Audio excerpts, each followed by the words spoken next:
We find ourselves in the most amazing of times. 2023. Even the numerical date still sounds like one from science fiction.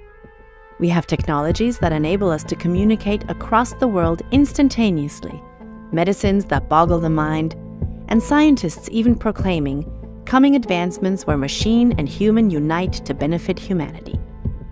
Whether we think these things are for good or not is unimportant, it seems. The future is beyond our control to a large degree. Progress is inevitable and for the greater good if we are to heed the words of the world organizations such as the World Economic Forum. But some of us are looking to the past. We are looking to ancient evidence that causes us to ask many questions. Questions that have the possibility to divide. Families, friends, work colleagues, and educators can all suddenly turn against a person who decides to question the shape of our home, our world. Why is this subject so taboo? Up until 500 years ago, it was commonly accepted that the Earth was the center of the universe. The sun and the moon revolved around us in the sky, and we lived on a stationary, flat Earth. Some of the oldest books in existence, the Torah, Bible, Vedas, and many ancient texts, even describe the Earth being flat and immovable. Nearly every culture and religion had its own mimicry of this belief to varying degrees.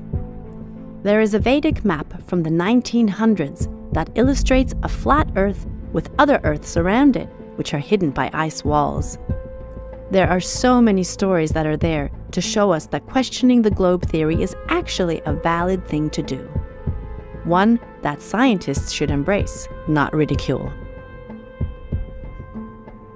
So why does this area of science have so much negative stigma attached to it? To question the heliocentric model, the theory that the sun is the center of the universe and all its relevant theories that help to back it up, can bring responses that range from complete ridicule to utter horror, as if you are akin to a Holocaust denier. No one wants to be ridiculed, and they definitely do not want to offend to the degree that this topic can bring. There is no reason for the scientific community to see the topic as ridiculous. Scientists are seriously trying to prove and/or disprove so many things, even the existence of the Creator, and strangely, no ridicule is seen there. So why the flat Earth? We don't know. Maybe they protest too much and maybe they are hiding something. We won't know until the flat Earth community can be taken seriously and intelligently.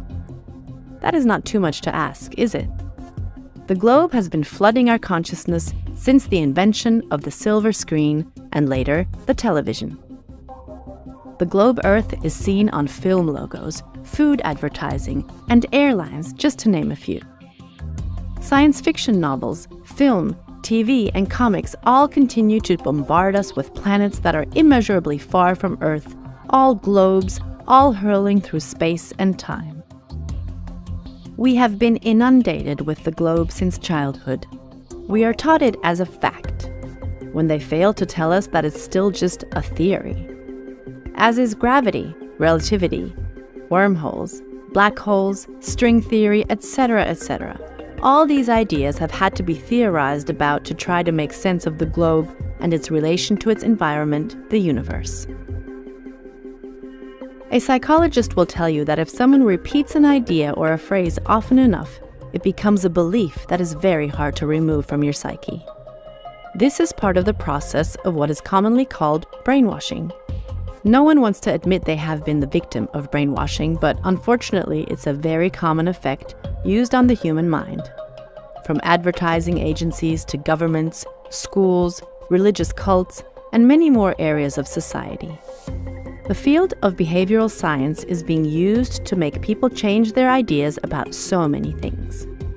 We see changes in how society sees religion, and medical procedures such as abortions, gender realignment, to name a few very current cultural changes. 100 years ago, these things would never have even been heard of and would be seen as terrible. Is it a natural evolution of society, or does society have its mind changed from the top down?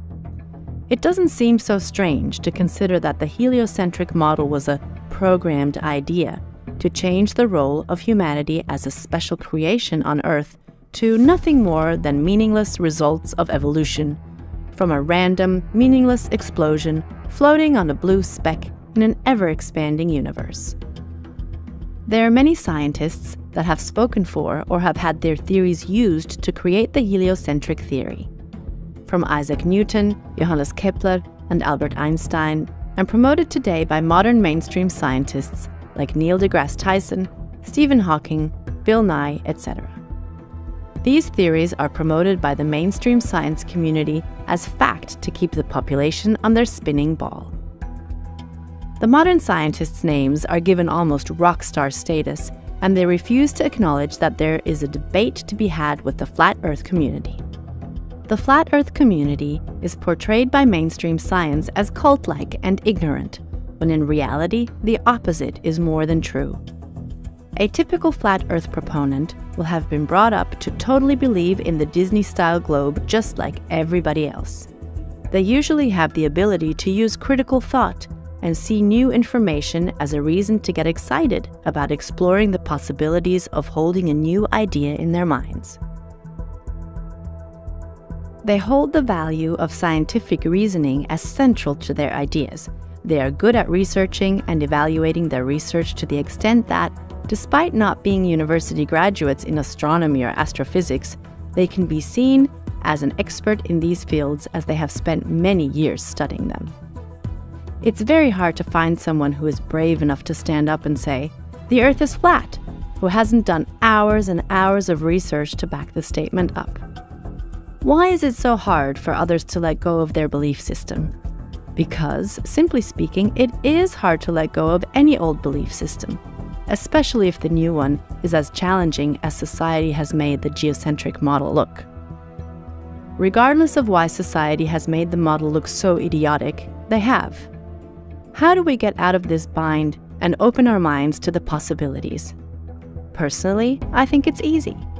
You give it a chance and simply listen to the ideas and choose whether it's for you or not. If we don't give another's ideas a chance, we could lose our freedom of thought, simply because we have been encouraged to think something was stupid. No one should be told what to think. It's always ours to choose. Well, you are in for a surprise. Flat Earth science, research, and experiments are based on logic and truth, not pseudoscience. Be prepared to have your mind blown.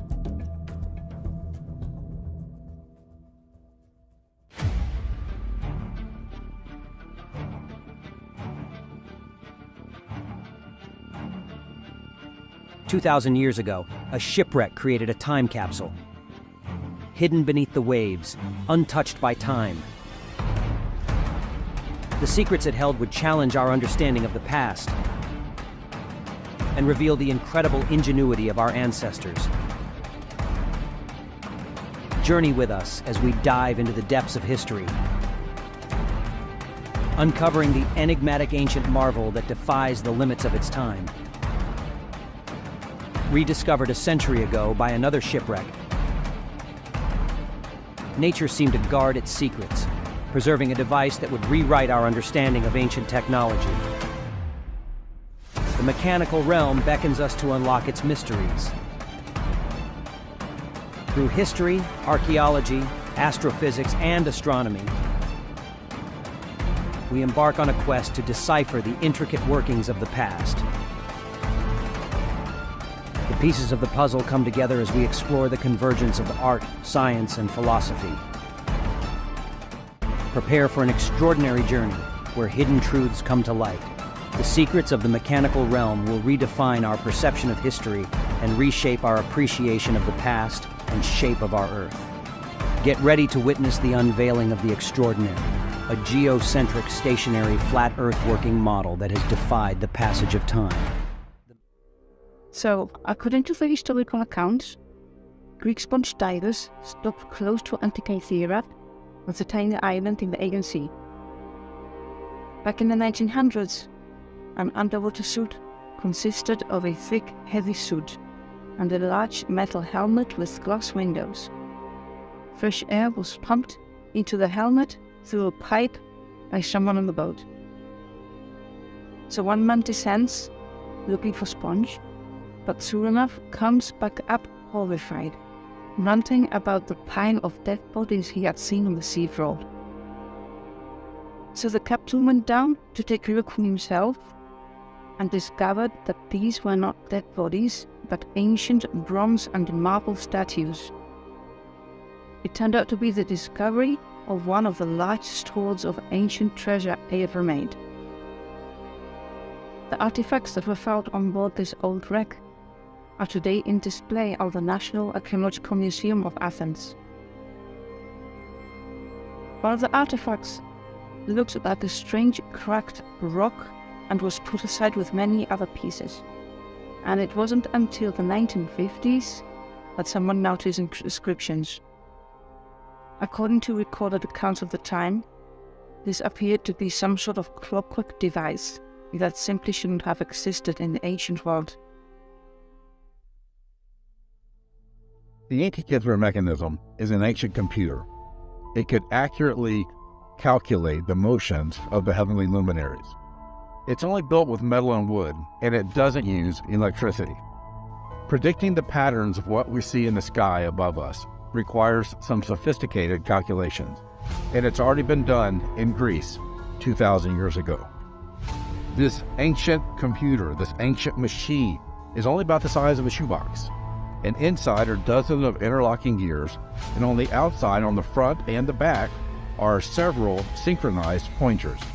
And it was built by someone who could decode the solar system by the hand cranking. What's a more better-advised ways of building a machine precisely mimic this behavior? It also reveals a far greater mastery of complex miniaturization of mechanical devices, and anyone dare to think existed in ancient Greece and Rome around the 4th century BC. It has sparked the imagination of thousands of anthropologists and historians as to the many secrets that may yet remain in European history. The mechanism's calculations occur when the gears with different numbers of teeth work together to recreate the appropriate relative motion of different celestial objects. The side handle meant to be operated by a person. It turns a main gear which represents the solar gear.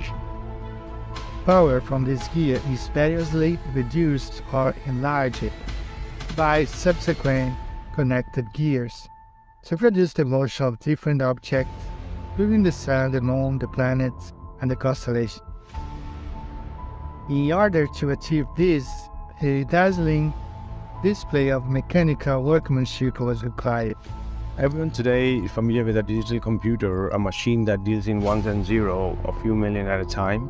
But have you heard about analog computers, or perhaps not as much as you probably should have? An analog computer is a computational device that uses mechanical principles rather than digital maths to make calculations. You may have seen one or two in your lifetime, like a wind-up or a clock, for example.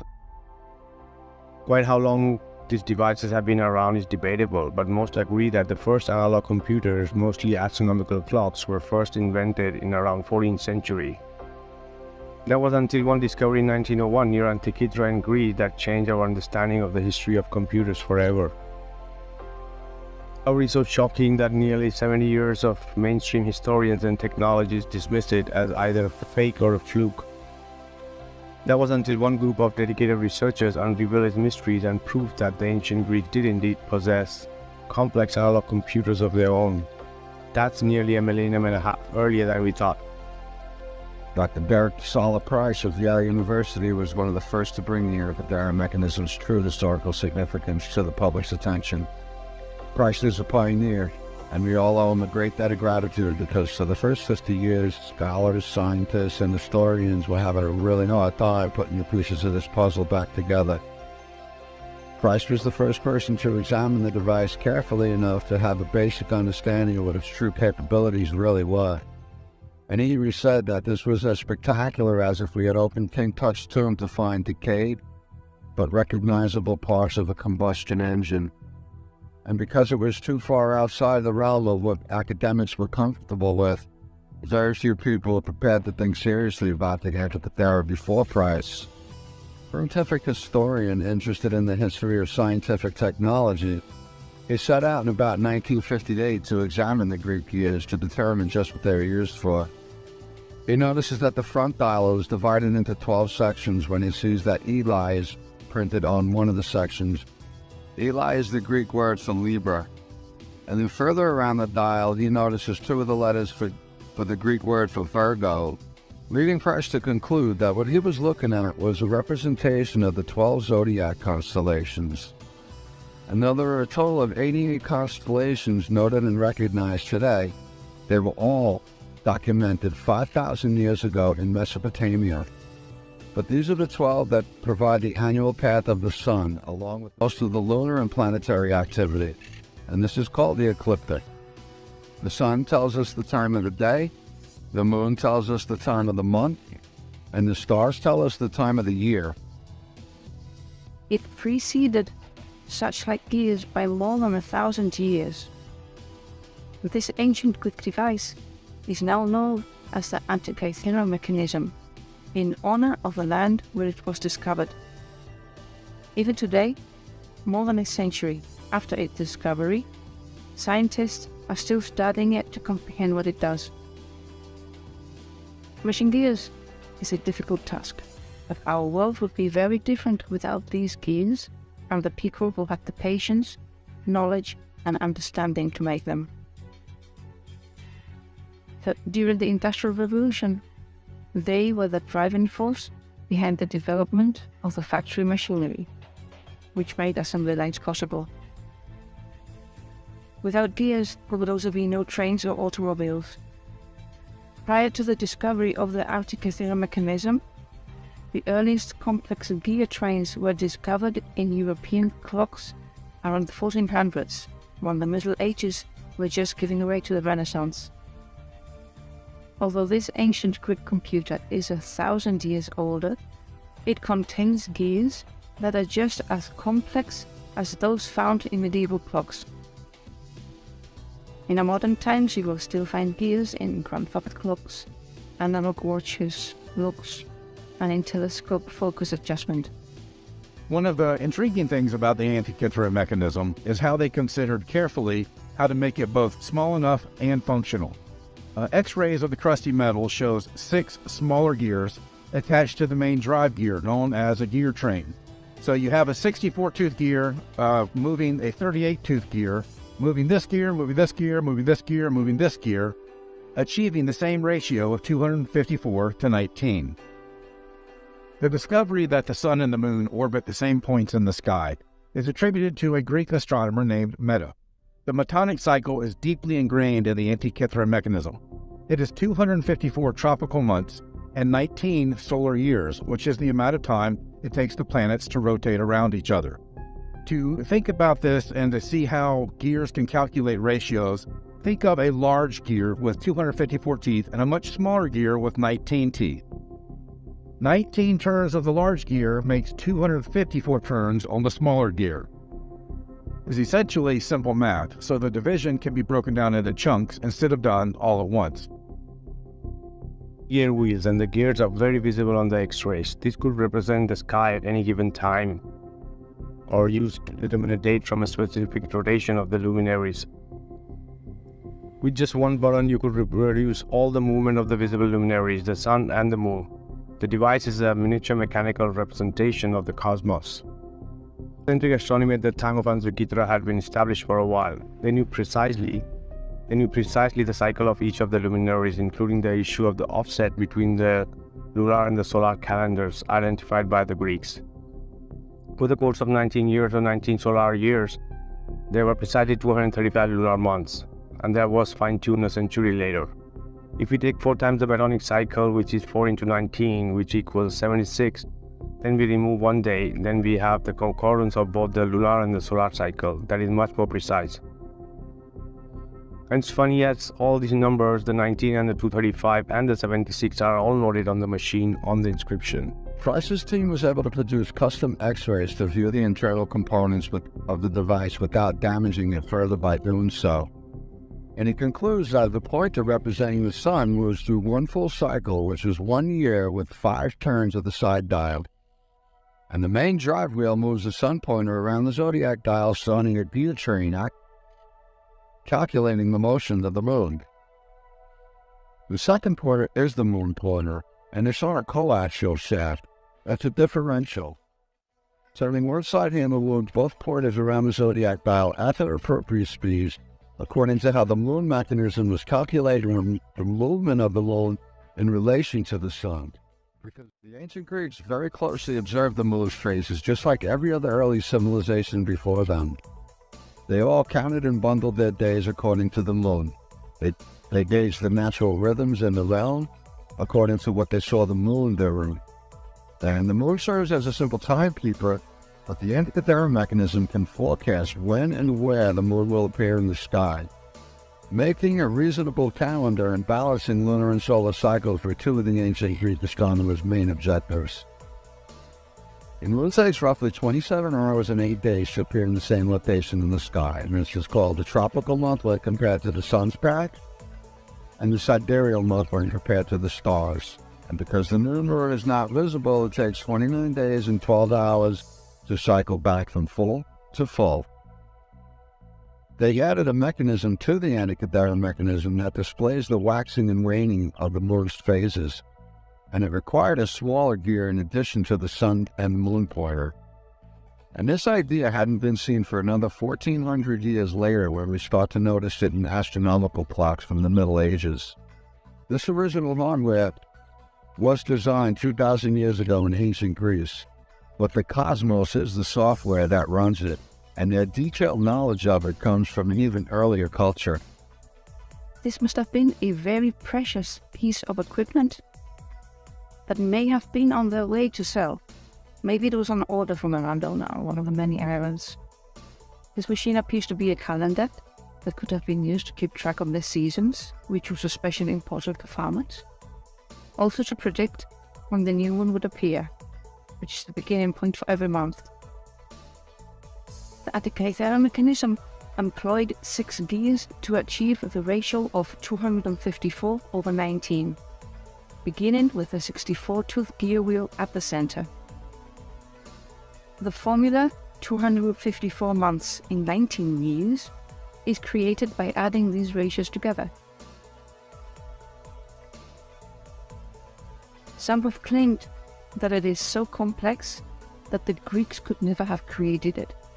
Some even assert that it was made by extraterrestrials. According to a best-selling book from the 1960s, highly developed aliens must have brought it to Earth from another planet. The idea put forth by Eric von Daniken and others like him, that anything complex or interesting from antiquity was brought by aliens, is simply absurd, and thus being disproved by other academics. You've replaced a simple hypothesis that the ancient people were intelligent and diligent with a more complex one, namely that these aliens exist. The complexity of the ancient device still astounds modern engineers, so why not choose the more straightforward theory? Although we picture them as primitives, they were not. They were individuals there, with extraordinary minds, who could invent incredible things, like Archimedes. The antikythera mechanism explains the moon's variable speed in particular. It's a very subtle effect that most casual observers would never notice. Over the course of a month, the moon gradually speeds up and slows down in its path across the sky. The geometrical formula to work out the moon's variable speed was created by a man named Hipparchus, who lived in the 2nd century BC, 100 years before Archimedes. Without Hipparchus, or a man of his caliber, the antikythera mechanism was not possible. He played a key role in taking the translated Babylonian data and transforming it into a set of working models that actually worked to predict the positions of the moon and the sun. I believe, as do many others, that this mechanism was built by one of the most well-known and most brilliant inventors in all of Greek history, Archimedes. Archimedes' genius is renowned. He was a practical inventor of many things, including innovative and very effective weaponry. For warfare at sea, he engineered many weapons that were used to sink enemy ships. For ground warfare, he engineered and constructed enormous car-like war machines. These machines were the precursors to today's armored vehicles and tanks. As well as being an engineer, Archimedes was an astronomer and a mathematician.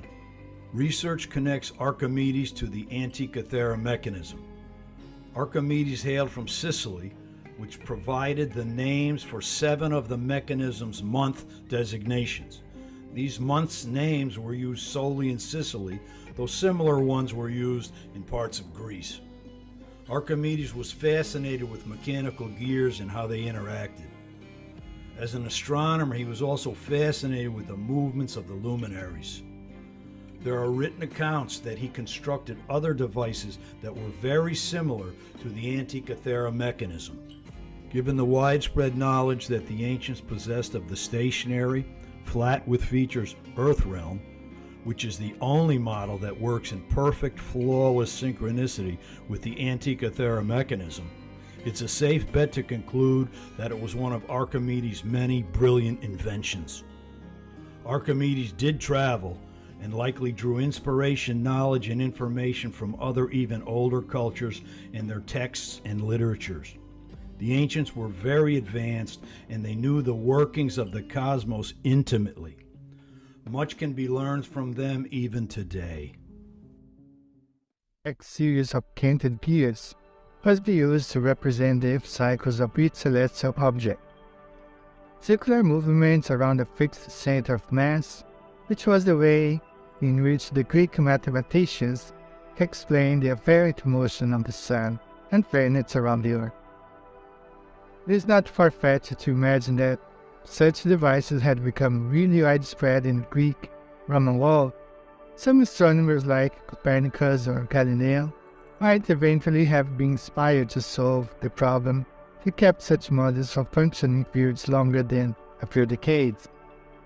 Indeed, it was the invention of precise timekeeping and exact observations of the heavens that In 250 BC, they were capable of doing this. The level of mass required is amazing, as the Antikythera mechanism involves complex movements. The person who designed the machine had a very long history of performing calculations. That is certainty, because in order to represent all these complex phenomena in such a simple way, but yet very difficult to design and implement, clearly this was not a dry run. The orbit of the moon around the Earth is not circular but elliptic, which gives it a variable speed from the Earth. This is complicated to reproduce as the gears generate constant circular movements. The wheels gear up one inside the other, but we also know how to do that. They are luminary gears, but while they turn, they will drift away, so they take more time to get to the other gears, so it slows down. Then as it moves closer, it goes faster, so they manage to get these gears to breathe while working. They move away when they move closer, and what does it actually do? It changes the gear ratio. It created something that is absolutely incredible in simplicity, and at the same time it is genius, and our own civilization missed it entirely. Gears inside that shows extraordinary techniques and creativity. The research and the development, meaning the design of the object, relies on the knowledge we have to begin with. Because we are learning while working on it, it can take forever, it can take an entire lifetime. What they don't dare to say in front of the cameras in fear of upsetting some archaeologists is the level of mass required to design such a mechanism. The Antikythera mechanism is more than just an impressive piece of ancient engineering. It's based on observations made thousands of years ago. How and why could they have noticed and calculated and recorded this information, then translated it into the precise movements of so many aspects of the cosmos? These records were used by the Greeks centuries later to build geometric models to foretell future and past planetary stellar alignments.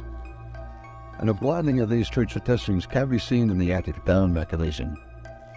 This is one of the most complicated parts of the whole entire apparatus. They needed to offset that second gear. So the first and second gears move at a 1-to-1 ratio, but the second gear has a pin that fits a slot of third gear, which is off-centered. And this pin and slot system enables them to achieve that variable speed. Can you imagine waking up like over 2,000 years ago and deciding just to make this without any blueprints or schematics? The Antikythera mechanism was lightweight, compact, and portable, but they managed to get nearly all of their knowledge of astronomy into this one device. Their theory of almost everything in a box, similar to today's modern laptop computers. And here we believe this could be the entire working model. Even then, the gears that calculate the movements of the moon and simultaneously calculate the moon's changing phases adds a whole other layer of engineering complexity. It's a very impressive mechanism. Every gear represents a different luminary. It traces not only their movements as individuals, but also in relation to each other, just like you see them in the night sky.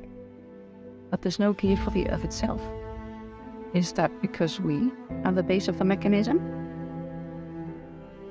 Whoever designed this piece of technology was fully aware of what he was observing, the paths, the speeds, and the distances between the luminaries, so precise, it's still able to predict the positions after so many years. For example, ancient construction like the pyramids, which they built to line up with the constellation of Orion, the Antikythera mechanism would have been a very useful tool to predict where the stars would be at a specific time of the year, making a perfect alignment. Here was Greek genius at its height. The Greek and divine cosmos represented through mechanism by scientists who wished to show that there was no mathematical challenge beyond their abilities. We know that the Greek society was the birthplace of the art, architecture, and culture that is a foundation of our modern world. Now we also know that it was the cradle of advanced technology. Derek Price, who pioneered the early research on the mechanism, said, "It's a bit frightening to know that just before the fall of their great civilization, the ancient Greeks have come so close to our own age, not only in their thought, but also in their scientific technology." Standing outside of a star fort in St. Augustine, Florida, there are literally star forts everywhere across the surface of our Earth. We are people who had horse and buggy technology. They also didn't have power tools. They had to build this stuff by candlelight with hammers and chisels. Do you really buy that? I don't.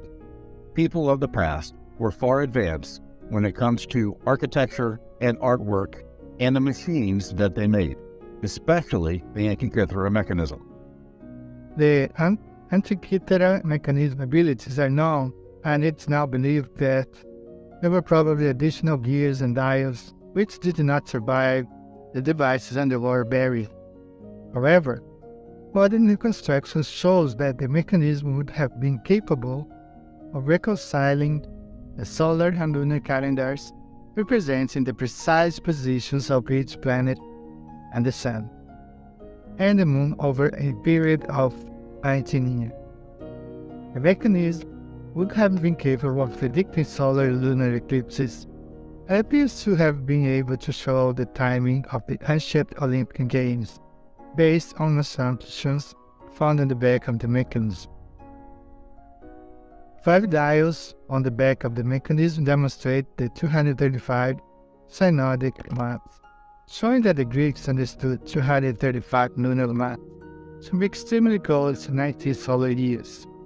This allows the user to set the current solar day onto the front of the dial and have the date translated to the lunar day within the 235-month cycle. A tablet has an instruction manual attached to it, and you presumably set it up. You have to calibrate it to your specific location, exactly much like a modern laptop. how you set a time zone and so forth. And according to your theory, you look it up to something that powers heat or moves thickness at a consistent rate, and on one side you have arms for the planet, the moon, and the sun, exactly as these arms sweep around the dial, like the arms of a clock. And what I thought was super cool was that the arm for the moon always sweeps around like a clock arm, showing you the position of the moon in the sky. But it also spins around its own axis, and it has a little ball on, and that looks like the whirring, like half black and half white, and while it spins around it itself, it shows you the phase of the moons as well. Yes, we have a dial that rotates at the same time around two axes. It regulates the phase of the moon or the age of the moon. It's far beyond what is usually attributed to the ancient Greeks. Otherwise, it would have been needed thousands. They would have needed thousands of prototypes to reach such a precise result. But how to go from a design to a mechanical implementation, that is still a mystery nowadays. Yes, because in practice it is way more complicated than it looks. Take the main wheel, it has 223 teeth. How do you easily break down a circle into 223 equal parts?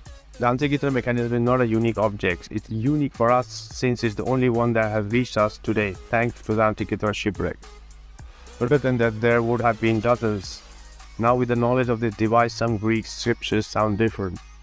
A book by the scribes of the astronomer who lived roughly at the time as supports the implementation of the Antikythera mechanism, heavy note. When you read this text, you feel like you are reading a description of the Antikythera mechanism. It proves that the tools for machines did not survive the test of time. It was 2,000 years ago. Egypt 5,000 years ago. All of the technology could have been lost. It was saved because it sank. That was the paradox. Had it stayed on land, it would have been melted, recycled to do something else. That was the rule of all metallic objects that were no longer useful. The device would still work had it not remained underwater. How could a major chapter in the history of human engineering have been lost from our records? That the device is lost is one thing, but the very idea of the existence was lost or done purposely. What's even more surprising is that the discovery was almost entirely overlooked by the archaeologists. If you ask a classical archaeologist what is the relationship of the elders was to the technology, at the best they would mention architecture. We can't miss Acropolis, obviously. For the elders, the theory prevailed and the tangible work was for the slave. That's the typical discourse which had continued since the Romans. The Antikythera mechanism questions the discourse and forces us to reread and also rewrite the number of things. What a surprise if Antikythera mechanism makes us reconsider the evolution of human science and technology. On its rear face, Greek scientists of 2,000 years ago fashioned a computer mechanism that displays a calendar that follows a 19-year, 235-month metonic cycle of the moon that predicts the precise moment, location, magnitude, and color of the eclipses. And on the fur, they represented the universe as they saw it at the birth, with the five planets, the sun and the moon performing the complicated steps of their dance throughout the heavens. But what I find intriguing is that there's no historical records of anything that led up to the Antikythera mechanism's inner workings. Something so advanced, with nothing half advanced, and they only have one. There's no simple version that shows us just the sun, or just the moon, or just the sun and moon together. They just have this amazing clock all of a sudden. And it's interesting to note that the ship carrying the Antikythera mechanism stopped there in the 1st century BC. So is it a coincidence that the Library of Alexandria was burned in 48 BC, around 800 miles away, destroying volumes of history that still can't be accounted for? And do coincidences really happen? That sounds very convenient. But just to get the precision of this device, there must have been trial and errors. The Antikythera mechanism is accurate to within 1 degree in 500 years. So since the sun moves at 15 degrees an hour, or 1 degree every 4 minutes, we see that the Antikythera mechanism is accurate to within 1/2 a second a year. In comparison to today's watches, which lose 3 seconds of accuracy a day, which means they lose that 1% accuracy in 80 days for over 500 years. There's no comparison. Well, I guess that's what made one luxury company buy all the rights to dive the shipwreck site, because they need to know just what the ancient Greeks knew about Taurus and the sky cloud that it represents. There are multiple ancient coffins with figures that appear to be wearing wristwatches, and the bigger ones have more detail and the smaller ones have less detail. And I'm not sure what the mainstream explanation for any of this is, or if there even is one. They probably just glance right over it, call it jewelry. This is a question. Why does he have a watch on? Isn't that a watch? How dare you? Impossible. Stop. What is that? It's jewelry. It looks like a watch. I mean, maybe it's jewelry, but it's on his wrist, and it's a circle, and it's with a band. Right. I mean, what is that? Mini Antikythera mechanism. It looks like my watch. It does. It does. That's crazy. But, of course, the explanation is like, of course not. Just jewelry. But it does look like it, doesn't it? Well, it just makes sense that if they developed weapons and they developed clothing and they developed shelters, if they had the sophistication to be able to construct these buildings, why wouldn't they be able to construct a watch? Right. An automatic watch. In the Antikythera mechanism, the calculation of the lunar orbit and the phases is intriguing. Apart from the phases, it shows the calculation of the moon's position against the fixed stars, and finally its differing speed in animalistic months. In the course of the year, the sun moves in front of the starry sky to the 12 zodiac signs. Likewise the moon, but not in the course of the year, but once a month. At the beginning, the solar and the lunar pointers overlap. It's new moon. 1 week further, we have half moon. The sun moved only a bit, but the moon is 3 zodiac signs further. Another week, we have a full moon. The moon is exactly opposite the sun. Then again, half moon, and then again, new moon. 1 month have passed now. Sun and the moon are both 1 zodiac sign further than at the beginning. For the moon phases, we need only 2 gears. They are attached to the solar and the lunar pointer. There's a crown wheel, and the lunar pointer is mounted on the gear wheel, which has the same number of teeth as a ground wheel and runs in it. Therefore, with each rotation of the lunar pointer following the solar pointer, the moon axis rotates exactly once around itself, indicating all the phases of the moon, one after the other. So, this is quite simple. As we see above, it's the same way reflected in the Antikythera mechanism.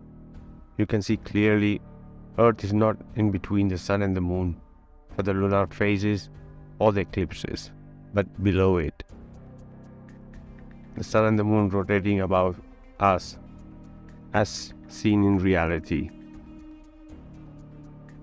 And in this mechanical planetarium, the Antikythera mechanism calculates exactly that, which is impossible to be shown on a heliocentric model.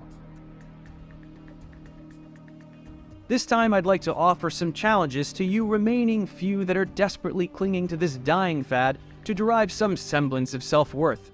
Let's call them 10 challenges for flat earthers.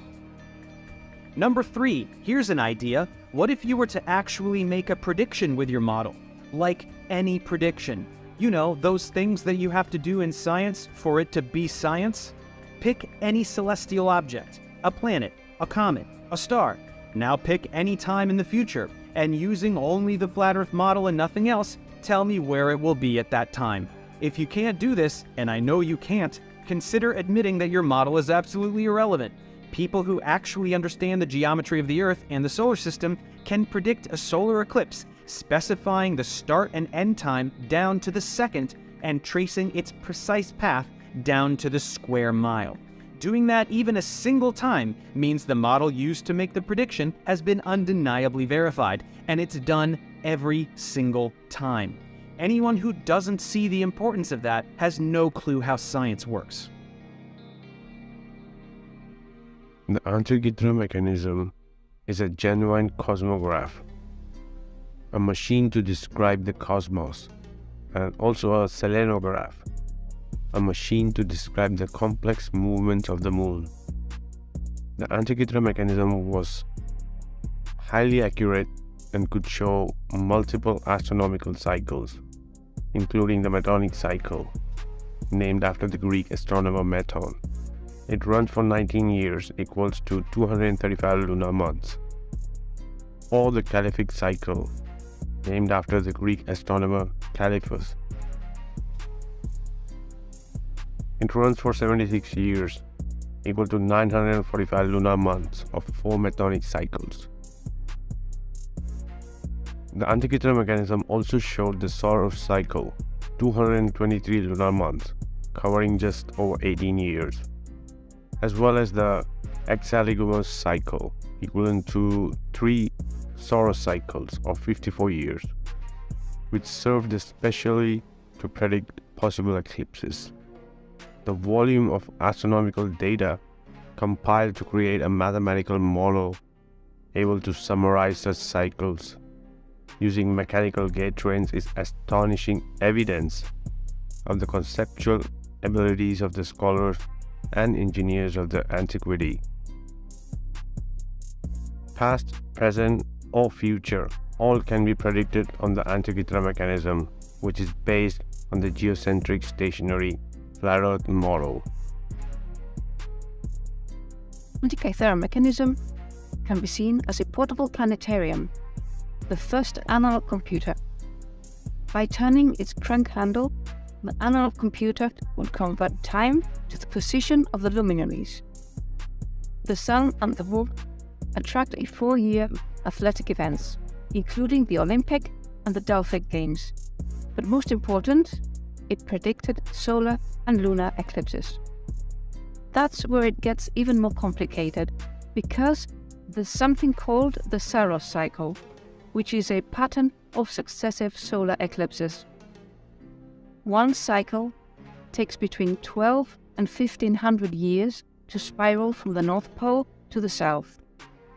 And in each Saros cycle is about 70 or so eclipses, with each eclipse about 18 years, 10 days, and 8 hours apart.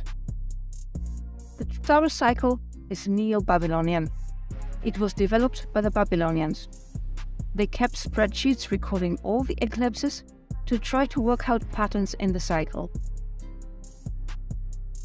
But how did the Babylonians acquire enough measurements from both sides of the equator, spanning the whole Eurasian continent? Now that is a great mystery.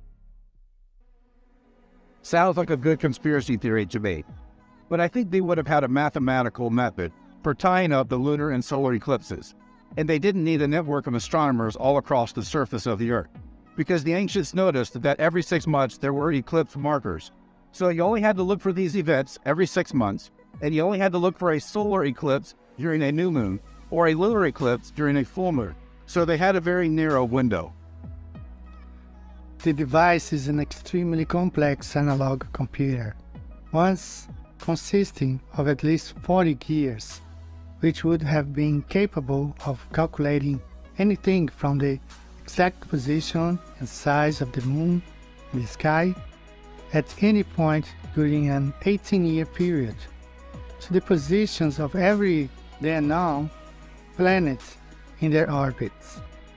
It could have predicted eclipses, full moons, and even the speed of the moon across the sky, and would have told its owners the future date to Olympic Games, and much more. The mechanism is constructed mostly in bronze, in an ingenious array of interlocking gears, which use complex mathematical procedures to rectify the solar year. The amount of time it takes for the Sun to rotate around the Earth with the lunar month, the amount of time it takes for the Moon to transit between nodes in the northern and southern hemisphere in a 19-year cycle that was only rediscovered in the West during the Enlightenment age. The various known indications of the Antikythera mechanism have been faithfully reproduced in this miniature miracle, both on the front and the back. The front face shows a calendar for the Panhellenic Games, including the cities designated to host the games. Egyptian calendar, 12 months of 30 days each, plus the epigomenal days, which are outside of any given month, shows the position of the sun in the ring of the zodiac constellations, and the phase of the moon with a magnificent hand aperture, which shows the moon position in the ring of the zodiac constellations throughout the sidereal month and the sidereal year. The back of the device shows the Ecliptic cycle, the Metonic cycle, the Saros cycle, and the Exelamos cycle. This device can be used for star locations, cardinal directions, wandering stars, which are called the planets. It shows the position of the luminaries, eclipses, moon phases, and so much more. The Antikythera mechanism reenacts or reflects what the heavens above are doing, because they know everything was in cycles. In years, be it sun, the moon, the luminaries, be it Metonic cycle, the sidereal cycle, the 19-year cycle, the eclipses, the retrograde, the prograde, not only for the moon but also for Venus, Mercury, and many other luminaries. The fact that 1500 years even before the idea of the glow earth was born, the ancients were using these devices, so it's very obvious which model this mechanism is based on. These people knew how these luminaries and the sun and the moon and the constellation were going in cycles. To record this cycle, that was the base of the observation for this mechanism. And we want to call them primitive for what their true geography of the creation story was. They knew what was stationary and what was in motion. That's what reflects in the Antikythera mechanism. The Saros cycle, used for eclipse prediction, used symbols to denote the anticipated eclipses between total annular and partial solar eclipses, and total or penumbral lunar eclipses. The small dial on the right is called the exolagmus pointer, which is an 8-hour refinement across 3 Saros cycles. Because all of the dials stay synchronized, the device can be advanced or reversed until a certain input condition is met, and then the output of all the others can be read. The front of the mechanism has 2 circular dials. The outer dial is a movable Egyptian calendar, and the inner dial is the Babylonian zodiac. There are 7 pointers for the planets all the way out to Saturn that point to the positions of the planets as viewed from the Earth along the zodiac. In the middle of the dial, there is a little moon that changes color from black to white as you rotate the mechanism. The doors and panels are all inscribed with an instruction menu. The back of the mechanism has 2 large dials. The top dial is a lunar calendar, and the bottom dial is the most important one, which is the lunar and solar eclipse dial, and that is used in conjunction with the front of the mechanism to determine whether there would be a lunar or solar eclipse. Each gear must be utterly precise and fitted ever so perfectly in place for the device to have worked. It is in this example, in order to calculate the 19-year cycle, in which the solar and lunar years overlap, and to accurately show where the moon will be in the sky at any given point during that cycle. Gears that indicate the solar day and the lunar day are connected by a series of smaller gears, which translate the motion of the solar day into the corresponding motion of the lunar day. The mechanism also appears to contain a number of novel complications, a name given by horologists for a device within a device, which subtly changes its operation. These complications seem to be inserted into the mechanism. We know this device is a working flat Earth model because this device has a stationary center, but everything else goes around the stationary center, which is the Earth. They're gauging all of these motions from the Earth, and they have nothing to show that it's moving. If it was moving, if the Earth was moving with all the other planets and the sun and the moon, it would have been represented with the 5 other planets moving around the sun. But it's not. They knew this before they built this machine. They had no clue about a heliocentric solar system Big Bang idea. Below for 5,000 years, all of recorded history. If we were moving We wouldn't see them get the same nighttime sky twice in a row, let alone for thousands of years. And the Antikythera mechanism wouldn't work in any location on Earth, anywhere, ever, for any reason, because it's moving. We have more of a chance of seeing the pyramid shift position than we do any of the stars ever shift in position. It's amazing that 2,000 years ago, they knew this planetary motion for precision that holds up to better than today's standards, and they knew it would never change. And the Antikythera mechanism proves undeniably, and the software that runs it was based on information handed down for thousands of years. Readings of an inscription that was on the mechanism's back cover, describing its external features and displays. It leaves little room for doubt that the front display incorporated moving pointers bearing little spheres to represent all 5 planets known in antiquity, making their apparent motions around the Earth.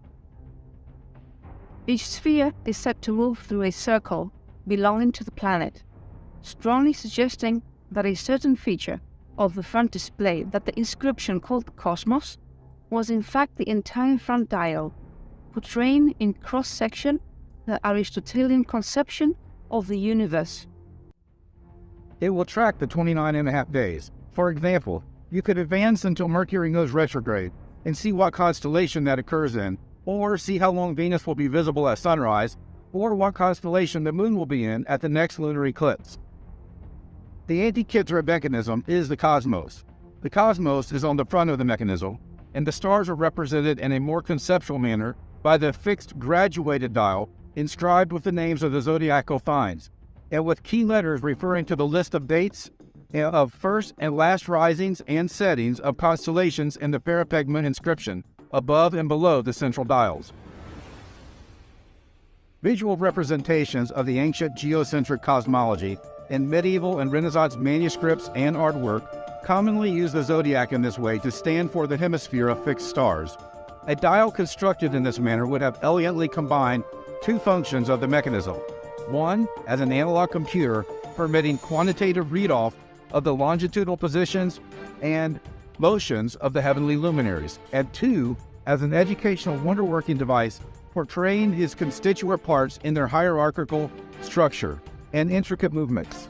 The entire complex of dials and pointers of the mechanism's front could by metonymy be itself called the cosmos. The Antikythera mechanism was an important precursor to modern astronomical instruments, including telescopes and planetarium projectors.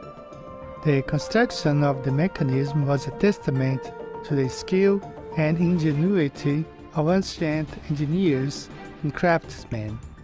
In addition to its scientific uses, the Antikythera mechanism was likely used for astrological and religious purposes, reflecting the importance of astronomy in ancient cultures. Psychic changes that always appear at the end of one Platonic month and the beginning of the next, which are roughly every 2100 years. It seems there are changes that occur when a new constellation takes psychic dominance of the archetype, or gods as they used to be called, which bring about and accompany long-lasting transformations of the collective psyche. These changes arise in nature and are due to certain gradual transformations of the archetype. They indicate that the clock is active and it is continuously moving, passing from one cyclic division into another. Kepler discovered a couple of hundred years ago about the elliptical movements of the luminaries. He also mentioned that the universe is a giant clock. It's a mechanism. He knows what he means. That's why he could predict or discover these motions. People think of the ancient as immature or primitive because they believed in a geocentric stationary Earth. These ancients were using a fully functional device like an Antikythera mechanism and all the science related to it 2,000 plus years before, and that was based on a geocentric stationary planet. The Antikythera mechanism was a testament to the importance of astronomy in ancient Greek culture, reflecting the desire of Greek astronomers and mathematicians to understand the workings of the cosmos. Though the word cosmos had a range of possibilities outside of scientific context, in Hellenistic astronomy it always meant either the aggregate of the heavens and the earth, or the heavens as distinct from the earth. All these relations are why the Antikythera mechanism is often called an analog computer, and because of its complexity and sheer number of scenarios it can replicate, is a primary reason that it remains one of the most fascinating objects of the ancient world. The Antikythera mechanism is the cosmic planetarium. The nested geocentric cosmology had wide acceptance in Greek science from the 4th century BC on, and it was one of the parts of astronomy that an educated layman could be expected to know. He figures, for example, in the first chapter of Geminus' Introduction to the Phenomena, a popularization of astronomy from the 1st century BC. Although no pictorial representation of it survived from before late antiquity, diagrams showing the cosmos in cross-sections as a series of concentric circular rings surrounding a flat, stationary Earth frequently occur in medieval manuscripts and even in the Renaissance paintings. The outermost cycle of the fixed stars is very often represented in these pictures as a ring containing the names, symbols, or pictures of the 12 zodiacal signs, just as we find in the Antikythera mechanism. Probably one of the most spectral things on a ship full of treasures. Some people say that watching the stars was like watching TV for the ancients. And if the narrative is accurate, I don't think that could be true because they'd be way too occupied with feeding themselves in basic survival skills back then. So watching the stars may have been entertaining, but I don't think that was the purpose. It was much more functional in their daily lives, and they had good reason, hundreds of reasons to observe and record all of the subtle motions of the cosmos for thousands of years. Culture after culture, a common thread in all of the ancient cosmoses. The other reason that the base of the mechanism is stationary realm could be comparable to the devices like astrolabe, which is used for a particular day and the position of the luminaries above. Have inscription in Sanskrit, and the plate below represents the Bhumandala, the physical flat realm with all the movements above. And the same thing goes for the Antikythera mechanism. They say Bhumandala is representing a solar system, but the fact is that Bhumandala is a physical plane with rings of oceans and land. How is that possible in space? Antikythera mechanism base reflects the same purpose of a geocentric stationary level realm as an astrolabe. Antikythera mechanism seems to have been the predecessor to the astronomical clocks, like the astrolabes in Prague and the Torraso in Cremona, Italy. Here we can observe how the geocentric model comes to life on a non-movable flat Earth. These clocks show the positions of the Sun, the Moon and stars, and also other cyclical formations, like day and night, lunar and solar eclipses, the seasons and solstices. In the inner circle, we see the Earth represented as a flat circle, establishing the geocentricity of the model. On the inner ring, we see the 12 calendar months represented by the symbol. On the outer ring, we see the 24 hours dividing the clock. And all the rings and pointers are in constant motion, circling the flat Earth in the center, and give the exact solar date, just like the Antikythera mechanism. This mechanism it's an instrument of mathematical astronomy. It's intensely rich in mathematics. It's not complicated mathematics, it's simple arithmetic and it's simple geometry but put together in an absolutely beautiful way. This new paper brings together many ideas from the past, but it puts them forwards in a synthesis which shows an absolutely dazzling display of the ancient Greek cosmos, how they saw the planets, the moon and the sun. Pattern of pillars on this wheel, it had structure. Some sort of structure that revolved like a merry-go-round. And what I ended up with was models of the planets. This is a model of the Greek cosmos, geocentric. You can think of this cover plate in the middle as representing the Earth, and everything goes round it. This is a model of the Greek cosmos, geocentric. You can think of this cover plate in the middle as representing the Earth, and everything goes round it. It's geocentric. So what the Antikythera mechanism teaches us is that the heliocentric hypothesis is false. The sun is not the center of anything. Nothing is going around the sun. Everything is going over the surface of our flat and stationary Earth. The sun, the moon, and the stars, they move in perfect, precise order. They are absolute perfection, and they work almost like a divinely inspired clock. So this realm that we live in works in perfect order. It is not chaotic. It is not the result of some random explosion of nothing that created everything that we see. It works with precision. And what you will see if you look at the Antikythera mechanism and compare it to what we see in our observable reality is that everything moves over the surface of our flat and stationary Earth. Nothing goes around the sun. The sun is not the center. The heliocentric hypothesis is false. The geocentric hypothesis is reality. The geocentric idea of the Earth is reality, but not geocentric meaning that the Earth is a globe. The Earth is flat and stationary. The geocentric model is a flat and stationary Earth and an enclosed electrical topographical stationary plane where everything we see in the sky is moving in perfect pattern over us, replicated patterns that repeat themselves, seems like every 19 years. The sun, the moon, and the stars move under Polaris around the surface of our flat and stationary Earth. Making 9 gears, one inside the other and inside the other 9 times. The tolerance is not of a millimeter, the thickness of a fingernail, but 1/10 of a millimeter. More than that, there are 4 gears that are only 6 millimeters in diameter of the gears, meshed by less than half a millimeter.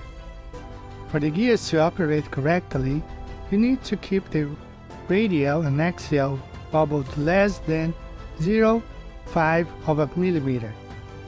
And you can do that by a trial and error.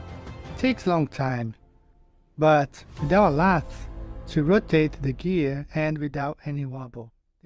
The marvel of engineering displayed by these people so recently out of the Iron Age is how they were able to flatten that brass and fit those gears so perfectly.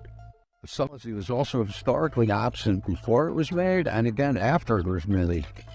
The clocks weren't introduced for another 1400 years later. And 2 storms gave us historical luck. You have to charge the science.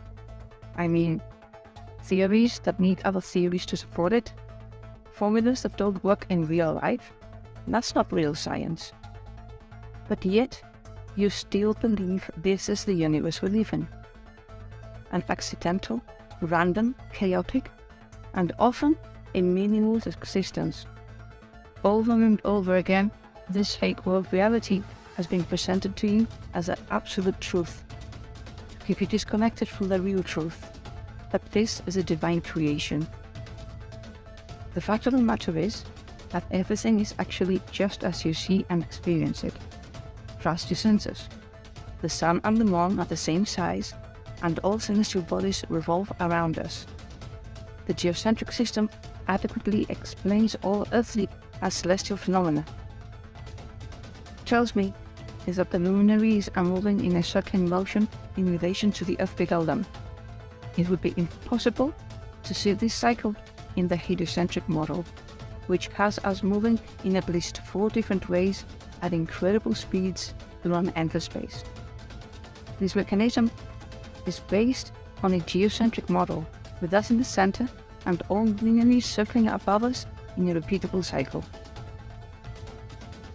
Our whole Earth system, with the sun, the moon and stars, is a magnificent timepiece divinely created for us to keep count of the days, the months and the years, in such a way that we can see it with our naked eyes.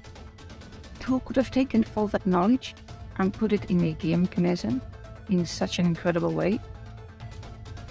Of the Earth as a bullseye, and in the middle of that Earth, or the middle of that bullseye, is Polaris up in the sky, but down below is possibly a tree, possibly a black rock, or the stump of a tree. You can hypothesize that all you want. I don't know.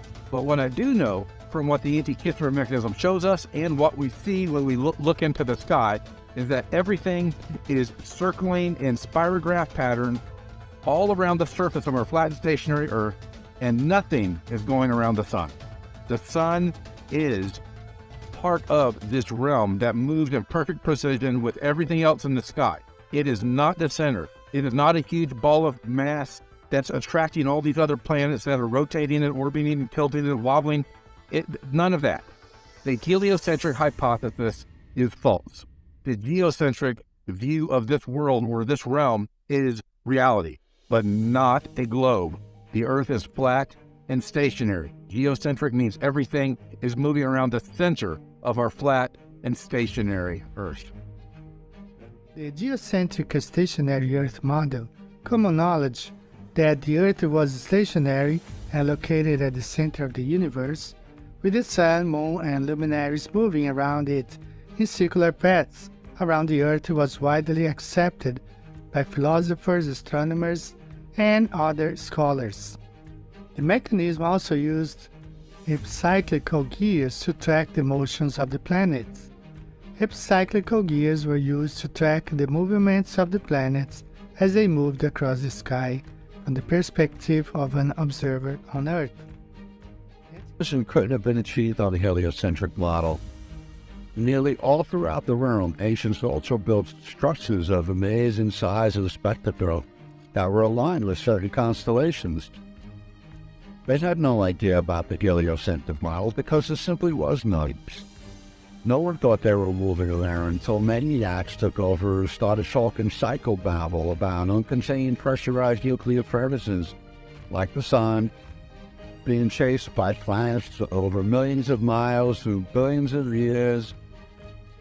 It all caused by gravity, which is a force they still can't really explain. They have two different versions and neither one of them makes sense. I wonder what they would think about this version of outer space we're being taught today. Now, when they found that ancient Greek computer thing, what is that called? The Antikythera mechanism. Yes. Yeah. Again, that testifies to a lost navigational skill that we have not taken account of. Incredibly complex, and it took a long time for them to figure out what that even is. Yeah. What do they think that is now?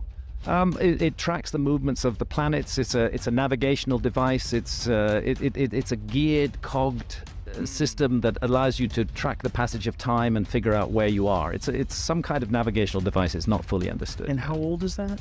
I think that goes back to Greek times. I'm guessing here because Greek times are not of great interest to me, but I'm thinking around about 500 BC. So at least 2,000 years old, 2,000 plus, and we know that there had to be more than one of these things. Yes, you can't have something like that without a vast effort behind it. Human beings were working on creating this geared and cogged machinery that reflected the patterns. Was that a recreation? That's a recreation. Wow. Yeah. Can you buy one of those? It looks like you can buy that, dude. Fine, bookmark that. We need one right there, right next to the plasticells. So such a thing is a cultural artifact which doesn't just appear out of nowhere. It has to have a context. It has to have a background. And again, my suggestion would be perhaps a secret technology. It's very odd that very few of these have been found, and it may be that ship owners and navigators in Greek times were extremely careful about who they shared this technology with. Of course. It may have been as top secret as nuclear power is in our world today. Oh, that makes sense. But the fact is that then it exists, it's real, it's there. Yeah. And then we must consider what's behind it. What led to that? Is that just the latest manifestation of something that goes much more deeply back into human culture? And I think that is. I suppose my main message is that we have a so far untold backstory, that we're concentrating entirely on the front story, and the backstory is missing, very largely missing from the picture. And what I've tried to do is to fill in bits of the back. The gatekeepers are doing their job so that people really don't know the purpose of this technology like these. They give us some truth and they want you to look elsewhere. They don't want to let you know the importance and the true purpose and the meaning of these devices. So they are having these devices being produced and they all want it. They know that the digital device cannot be relied on as they need power, but these mechanical machines don't need any power. They can see the past, present, and the future as the ancients have been doing for thousands of years. It's their job to do that, to keep you confused. They believe some would call it a navigational device, a clock, a calendar, an astronomical device, astrological, or an astro divination device, a geomancy device. The best part is it's a combination of all these science together in one device, working in perfection, reflecting the movement, the only movement above to a geocentric stationary platform.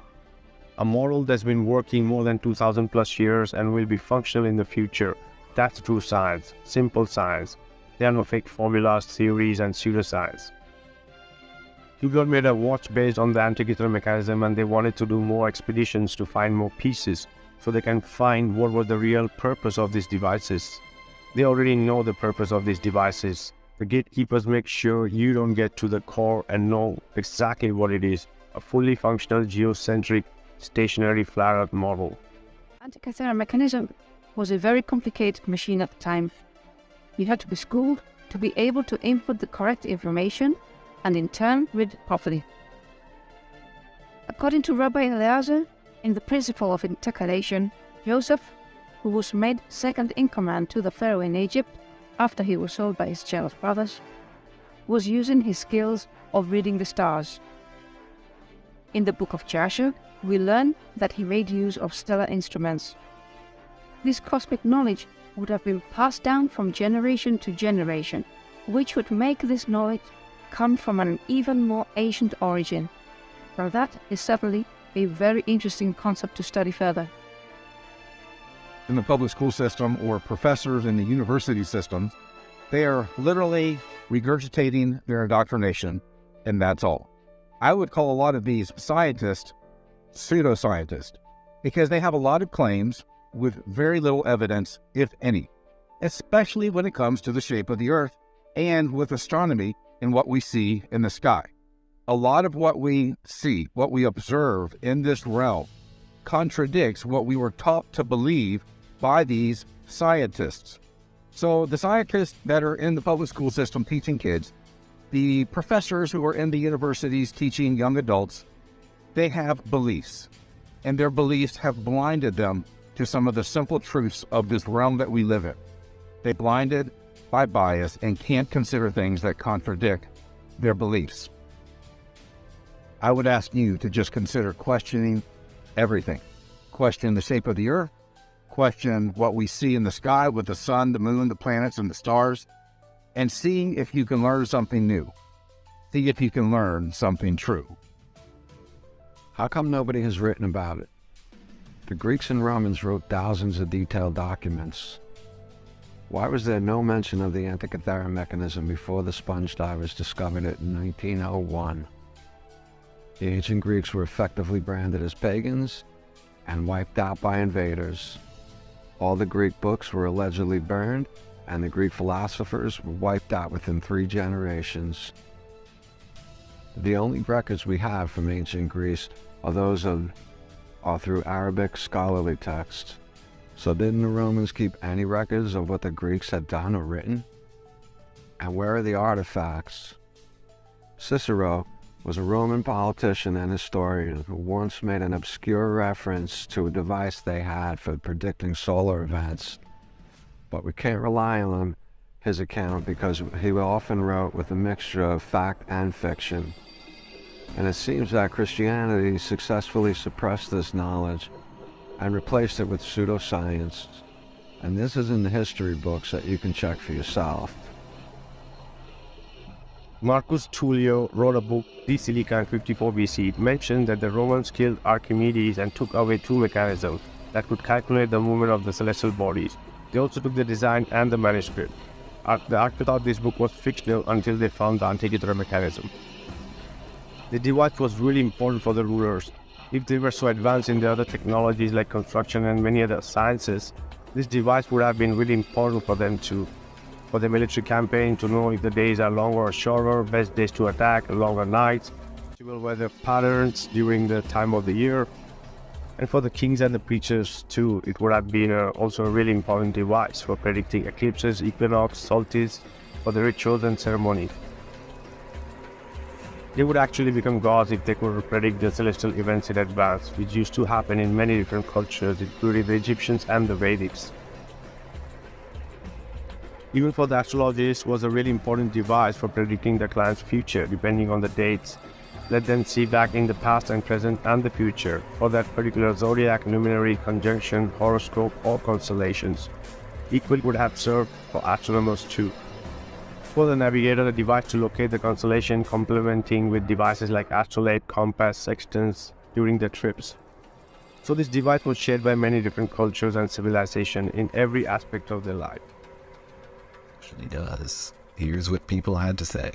I think this is a very old mechanism.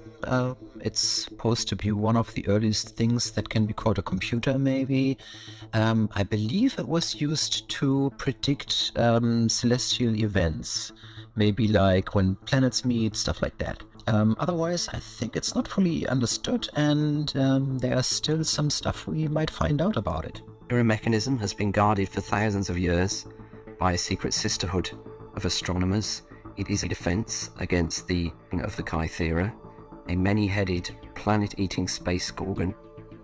Day by day, the Kythera draws nearer, and the anti-Kythera mechanism has been guarded for thousands of years by a secret sisterhood of astronomers. It is our only defense. Geography, about the sky, astronomy, about architecture all over the surface of our Earth, history, and a lot of that, as taught by the government indoctrination camps that you would call public schools, is simply not true.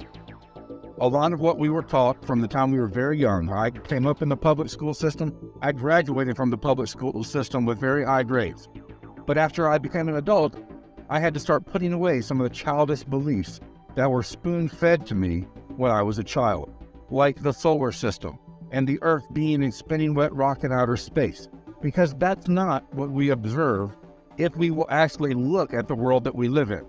Our observable reality debunks the globe delusion. What we learn from the Antikythera mechanism, and as amazing as it is, the simplicity of it, as complex as it was for the alleged time that it was found, or the alleged time that was created, the simplicity of the movement of the sun and the moon and the stars over our head should tell anybody who can truly think independently that the Earth is flat and stationary. We live in an intelligently designed, enclosed system that is electrical, topographical, stationary. The Earth is not a spinning wet rock in outer space, and we can see this clearly when we look at the Antikythera mechanism for what it is.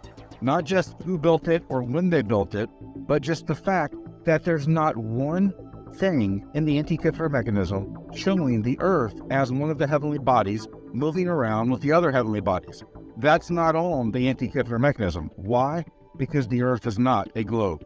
The Earth is not in space. The Earth is not rotating, it's not revolving, it's not tilting, it's not wobbling. The Earth is an enclosed electrical, topographical, stationary plane. And you can see this clearly if you will look at what the Antikythera mechanism actually is. It shows the movement of the heavenly luminary, the sun, the moon, and the planets. The Earth is not on the Antikythera mechanism because it is not a planet. Every 6 months, they change an hour for the daylight savings. Just that 1 hour change increases the chances of a heart attack by 40% and also causes other severe effects on the body. That is according to some scientific studies. We can imagine the consequence of not being aligned with all of the major natural cycles or celestial movements of the luminaries above us. This shows the importance of a device like the Antikythera mechanism for tracking and observations of these celestial events. Scientific literature is clear on the fact that several psychological rhythms and collective behaviors are not only synchronized within the solar and geomagnetic activity, but also destruction in these fields can create adverse effects on human health and behavior. So why is this so important to us? The point is that on a biological level, we know that all life on Earth is linked somehow with the solar and lunar cycles, and possibly others as well. There's also a great deal of evidence that human consciousness, which plays a big role in many different sciences, including the non-material sciences, is directly connected to astronomy and astrology in very peculiar ways. The Antikythera mechanism would have served to predict all of these important cycles to help those who used it to live in harmony with the sky clock and the sky calendar. Just imagine if this technology hadn't been confiscated and suppressed 2,000 years ago.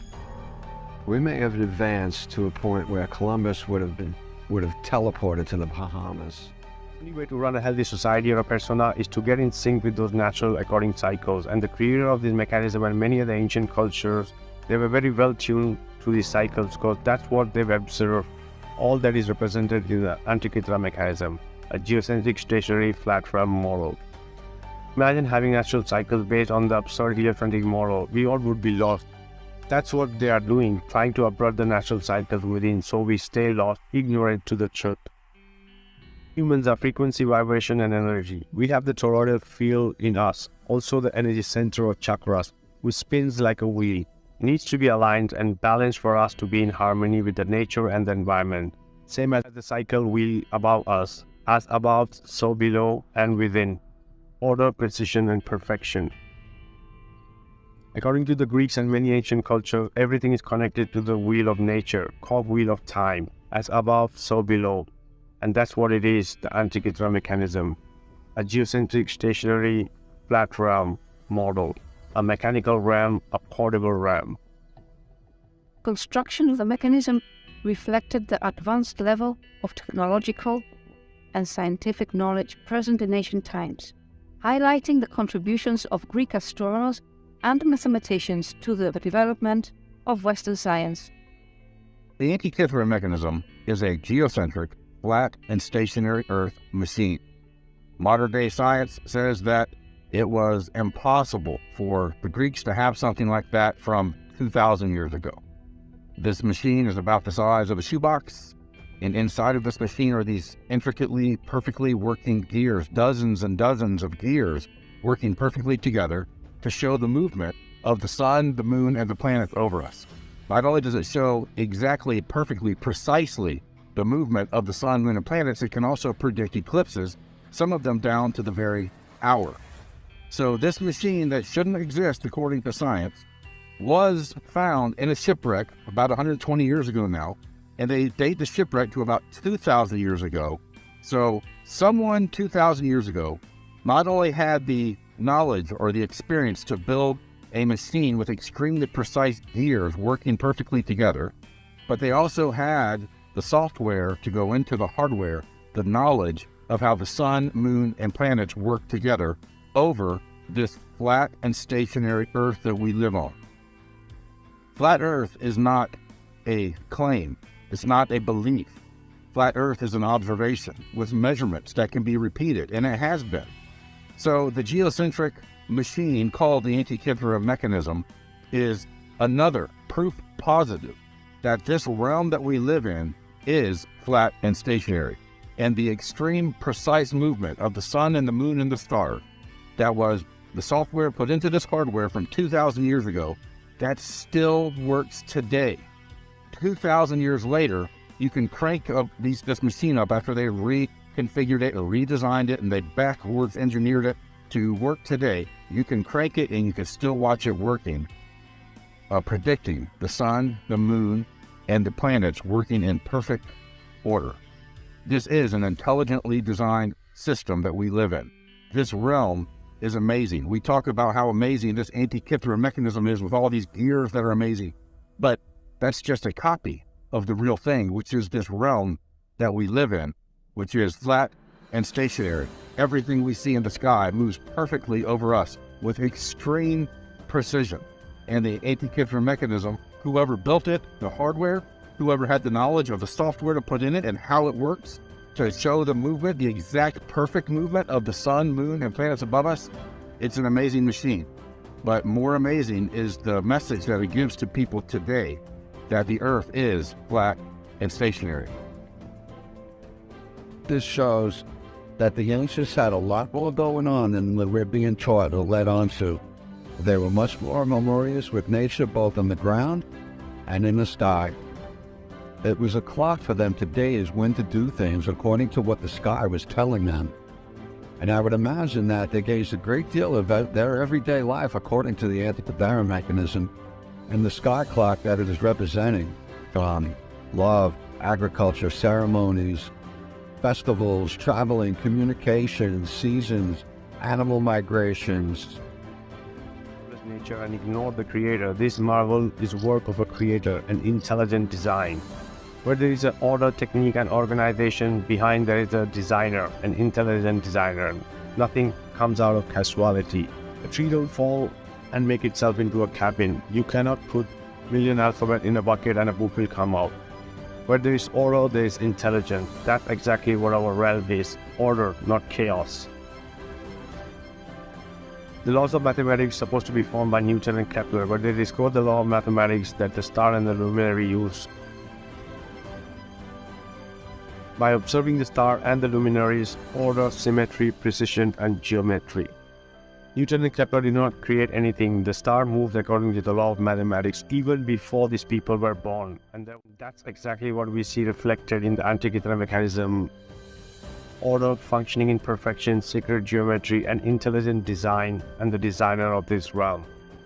There are hundreds and hundreds of reasons to live in harmony with nature and this beautiful creation without the concern of treating the clock and living on a hamster wheel in a manufactured lab race, where time is constantly pressed on us to hurry, don't delay. This is the heliocentric solar system Big Bang model that was flying around out of space, snowing nowhere as nothing around us ever changes position in the sky for thousands of years. It's not a huge surprise that an Antikythera mechanism story is absent from history. Another example of something significant being absent from the narrative is the explanation for star forts. That just doesn't line up. There have been so many misconceptions about history that have been retold after the many decades. This may be one of the greatest mysteries ever told because history seems to be nothing more than a bunch of stories that didn't happen being told by people who weren't there. Given the fact that there's only one and the complexity and precision of this and the absence of it in history, this device displays amazing technologies. 30 gears working in unison around a central point, the Earth, the realm, showing the phases of the moon in a separate gear system sideways, transferring mechanical energy to the world. Tell what they really know about why it was so important to the ancients to have such a perfect astronomical timepiece to look at what we now call outer space. Symbols we see in different cosmologies of text and scriptures. To begin with, in the Masonic flat earth model, there's a projection of the black sun that projects from below the earth, from the center, all the luminaries, and that black sun is shown as a wheel or as a gear. In the Slavic cosmology, the tree of life, the central mountain, similar to Mount Meru in other cosmologies, this tree of life rotates. The roots come from below the earth. The trunk and the branches shown as rotating, which also gives us as a mechanical movement. The Vedic cosmology, the Mount Meru is represented to be attached to the luminaries above with an invisible string. And the whole movement through that central shaft again, showing a mechanical movement.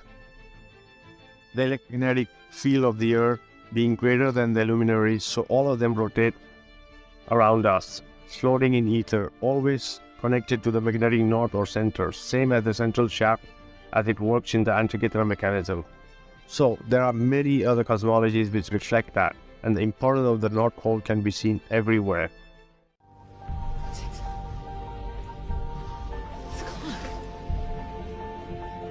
It's a clock! Oh my god, it's a clock! Virus, you're a genius! You're a genius!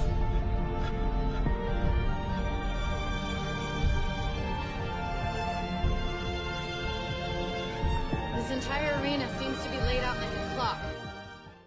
In In the ancient times, the ancient cultures, traditions, the seers, sages, renunciants, mendicants, sadhus, and holy men were respected for their unusual ability to perceive reality beyond what the ordinary man could perceive.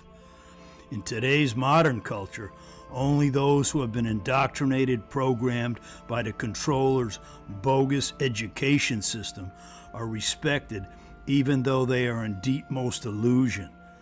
The ancient men of knowledge were far more advanced than are the illusioned teachers of today. The ancients had these remarkable abilities that have been by and large lost in this fallen age of Kali Yuga. The ancients would gaze into the sacrificial fires, which would open their third eye. It would open their chakras, a kundalini process. They would also sun gaze, and they would gaze at the night sky, and realizations would come to them. This subtle science process is possible today as well, but so few endeavor to achieve this.